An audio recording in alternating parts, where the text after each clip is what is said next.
The working relationship between Darth Vader and Boba Fett needs to be studied. They were titans of their respective realms of influence. When they walked into a room, all voices hushed. Their masks hid as much mystery as they represented power. Separate, they were terrifying, but together, they were an unstoppable nightmare. Darth Vader, who most notably looks down on non-Force sensitives, doesn't trust anyone other than Boba Fett with his most sensitive of missions. But that trust and admiration did not come from a job well done, or Fett's reputation even, but from a time when Boba Fett tried to kill Vader. Greetings again, lore junkies, and welcome to the archives. In today's holocron, we are going to recount the story of when Darth Vader and Boba Fett's duel to the death resulted in a lifelong working relationship. But first, we do not desire to sick any bounty hunters on your tail, so if you haven't subscribed yet, blast that subscribe button and become a lore junkie today. It is your destiny. Our story today comes from the 4-issue Legends comic book, Boba Fett, Enemy of the Empire. His confrontation with the Empire actually begins with Fett taking a job. Vader summons the galaxy's most lethal bounty hunters for a very specific mission that he needs completed. An Imperial colonel by the name of Abel Karda recently has gone insane and murdered his commanding officer after the events of the Icarii campaign. This campaign had taken the Empire into the Icarii system, where they massacred all of the people and took their queen as their prisoner. The Icarii were known for two things: their uncanny ability to survive any kind of dismemberment and their future sight. After learning about Queen Selestrine's power as a seer, Colonel Karda went mad with greed and decapitated her. He then took her still living head in a crate and fled from the Empire. Darth Vader did not inform Boba Fett about Queen Selestrine's head. He only mentioned that he desired for the bounty hunter to return to him the crate that Karda was carrying. These events happened very shortly before the Battle of Yavin in 1 BBY. Lord Vader desperately wanted to know what his future was going to be like under Sidious. His own powers and foresight had been either hindered or completely lost following his burning on Mustafar. While that was a natural skill that Anakin had, Darth Vader did not seem to receive visions of the future as often. So Vader needed an oracle that wasn't under Sidious's thumb to tell him if he would succeed in overthrowing the Emperor. However, because Queen Celestrine's abilities were so coveted, Vader did not trust Boba Fett would keep his contract once he found out what was in the crate. So when Boba Fett departed, not only did Darth Vader track the Slave One, but he sent a team of assassins to kill Boba once the job was done. The galaxy's #1 bounty hunter was no fool, however. He could tell something wasn't right, and his suspicions were confirmed when he found the tracker aboard his ship. But Boba was a person who gained his reputation by always finishing the job. He basically never broke any contracts, which garnered him a name of dependability in a galaxy where no one bounty hunter could be trusted. Using the expert tracking skills he learned from his father, Boba stalked through the criminal underworld until he tracked his quarry to the volcanic world of Merik's Minor. It was there where Vader's assassins descended, attacking Boba, though they could not overcome him. The Mandalorian mercenary took them out with negligence and continued on his mission. He searched and soon found Abel Karda hiding with a monastery, holding the monk inside at gunpoint. Boba Fett fought his way through with ease and dispatched Karda, claiming the crate at last. But just as Darth Vader had predicted, Boba Fett learned what was inside the box when the head spoke directly to him. Realizing the potential profit from having his now mobile seer, Fett decided to keep the head for himself. Rarely did Boba ever break a contract, but he had already realized that Vader had double-crossed him from the very beginning. The tracker and the assassins proved it. His survival was never in the plan. In Boba's eyes, this meant that the Sith had broken the contract first. Speaking of the Sith, this was right when Lord Vader arrived. He strode into the monastery, calling out the bounty hunter to return the crate and claim his reward. Yet Boba knew that this reward was no amount of credits, but his own death. From the window of a tall tower, the Mandalorian brandished his EE-3 carbine rifle and unloaded a series of deadly accurate headshots at the Dark Lord. Vader, however, sensing the danger, turned and lifted his hand. Each one of the blaster bolts veered or ricocheted away, as if stopped by an unseen shield. Vader then entered the monastery's tower. Boba had executed a cunning escape plan, dropping a thermal detonator down the stairs. The explosion succeeded in catching Vader off guard and collapsing part of the structure into the lava river. As Vader got back to his feet, however, Boba was already flying out of the window and heading towards the speeder on the opposite cliffside.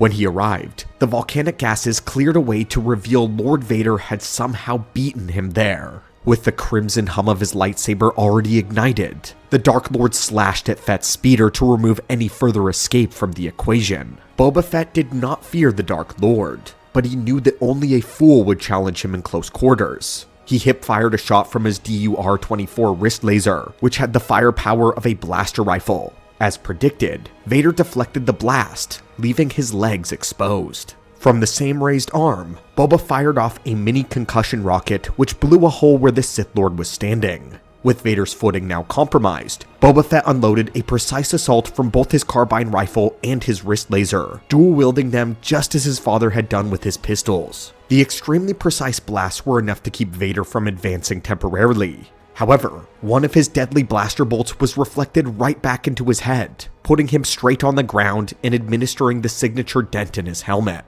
Vader brought his lightsaber straight down to cleave Boba in two, but the Mandalorian was a hair faster. With a quick activation of his jetpack, the thrusters moved him out of the way just in time. But now he was cornered against the cliffside with a river of magma flowing beneath him. At this point, Vader was far more concerned about the head of Selestrine than the actual fight with Boba. He ordered the bounty hunter to put the casket down so that it did not get lost in their fight. Wanting to make sure he didn't drop it over the edge, Vader began using the Force to twist the bounty hunter's mind. The power of the dark side came over Boba, but he resisted with all of his might. His mind was powerful enough to fully resist Sith mind domination, at least for a moment. But in order to break from it fully, he allowed him to fall backward off of the side of the cliff. Concerned for the crate in his arms, Vader rushed to the side of the cliff to stop the descent, which made him fall right into Boba's trap. Using his jetpack to hover over the lava, the Mandalorian's blaster was just waiting for Vader's helmet to enter its crosshairs. And once it did, Boba nailed the Sith Lord right in the head with a precision shot.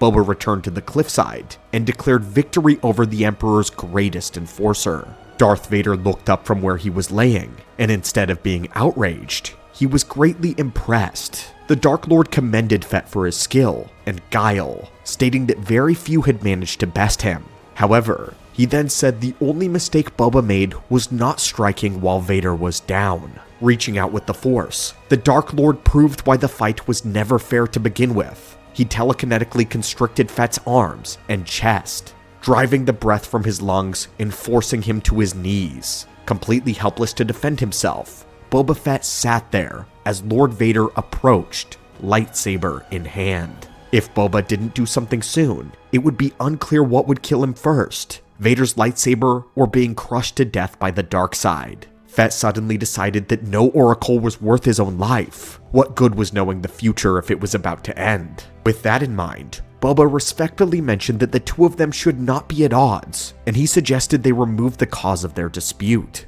With that, he kicked out behind him, sending the chest toppling over the edge of the cliff. Vader, still far more concerned with Celestrine's head, smacked Boba out of the way and went to rescue the chest. Now freed from the power of the Force though, the bounty hunter took the opportunity to escape. Following this event, Lord Vader had a newfound respect for Boba Fett. He always admired those with strength, and was prone to recruiting the assassins that were sent to kill him, assuming they were good enough. Vader appreciated that Fett wasn't all muscle, but had a brilliance to him, a powerful mind capable of cunning and cruelty. However, he still intended to get his revenge. No one bettered him in combat and got away with it for long. He was stopped, however, by a prophecy from the head of Selestrine. The head told him that he ought to leave Fett alive. She foresaw the bounty hunter being of great service to the Empire. While the head may have been talking about Fett capturing Han Solo, there would be a time much sooner when Vader would need Boba's help.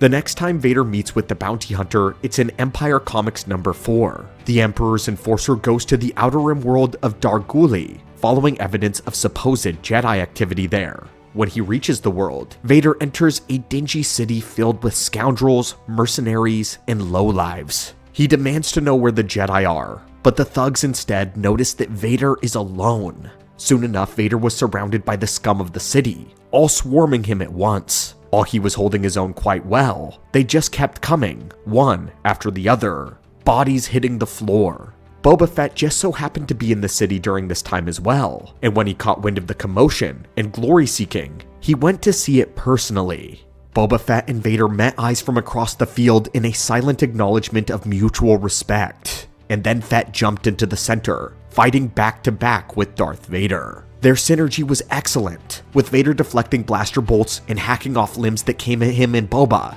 and Fett doing work to take the long-range targets and firing at helpless enemies that Vader lifted with the Force. Once it was all said and done, Vader was approached by the supposed Jedi, except she was in actuality a dark Jedi that had lured him there. She said that she desired to become his apprentice and be trained as a true Sith Lord. She claimed to have foreseen a vision of him overthrowing the Emperor, and she desired to be at his side when he did so. Boba very wisely speaks up and says that he's going to pretend that he didn't hear that, saying they should leave before they attract any more glory seekers. Once again, Vader compliments the bounty hunter on knowing to keep his mouth shut, and he executes the Dark Jedi where she stood. From this point on, the two had a fantastic working relationship.